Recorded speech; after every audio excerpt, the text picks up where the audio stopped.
Katika maendeleo ya kushangaza, Korea Kaskazini imefichua ndege mpya ya upelelezi wa anga yenye uwezo wa kutambua malengo ya kijeshi kwa umbali mkubwa, inayojulikana kama Airborne Early Warning and Control. Ndege hii inataja kuwa jaribio la taifa hilo kuboresha uwezo wake wa kijeshi dhidi ya vitisho vinavyotokana na majirani zake, hususan Korea Kusini na Marekani. Ripoti zinaonyesha kuwa ndege hii inaweza kuwa ni matokeo ya teknolojia iliyopatikana kutoka kwa mataifa washirika au kupitia mbinu za ujasusi wa kiviwanda.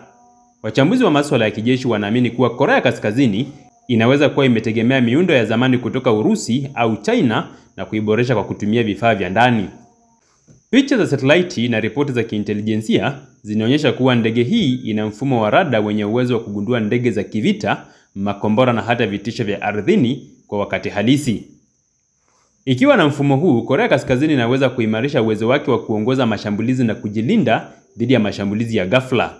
Korea Kusini na Marekani zimeonyesha wasiwasi mkubwa kuhusu maendeleo haya ya kijeshi ya nchi ya Korea Kaskazini. Kwa muda mrefu, Korea Kaskazini imekuwa ikitegemea mifumo ya ulinzi ya anga isiyo na uwezo mkubwa wa mapambano ya kisasa. Hata hivyo, ujio wa Airborne Early Warning and Control unaweza kuongeza ushawishi wa kijeshi wa taifa hilo, huku likizidi kuwa na uwezo wa kutambua harakati za ndege za maadui wake mapema zaidi. Katika mazingira ya sasa ya kisiasa, ndege hii inaweza kutumika kama chombo cha shinikizo kwa Korea Kusini na Marekani, ikiashiria kuwa Pyongyang inazidi kuimarisha uwezo wake wa kiufundi na kiteknolojia.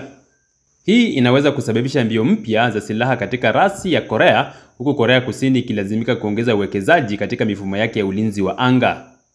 Ingawa Korea Kaskazini ina vikwazo vikubwa vya kiuchumi, imeendelea kuwekeza kwa kiasi kikubwa katika maendeleo ya silaha zake, ikiwemo makombora ya ballistic na mifumo ya ulinzi wa anga. Kuanzishwa kwa ndege ya Airborne Early Warning and Control kunaweza kuwa kiashiria cha uwezo wa taifa hilo kubadilika na kutumia mbinu mbadala ili kufanikisha malengo yake ya kijeshi.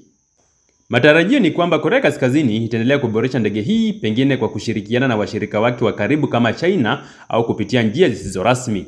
Hili linazua maswali kuhusu mustakabali wa usalama katika eneo la Asia Mashariki, kwani ujio wa teknolojia hii unaweza kubadilisha mizani ya nguvu katika rasi ya Korea. Ndege ya Airborne Early Warning and Control ya Korea Kaskazini ni hatua mpya yenye athari kubwa kwa usalama wa kikanda. Ikiwa ni maendeleo ya kweli ya kijeshi au ujumbe wa kisiasa kwa wapinzani wake, bado haijabainika wazi. Hata hivyo, jambo moja liko dhahiri: Korea Kaskazini inaendelea kujipanga na kujiboresha kijeshi licha ya vikwazo vya kimataifa, jambo linaloibua wasiwasi kwa majirani zake na jumuiya ya kimataifa kwa ujumla.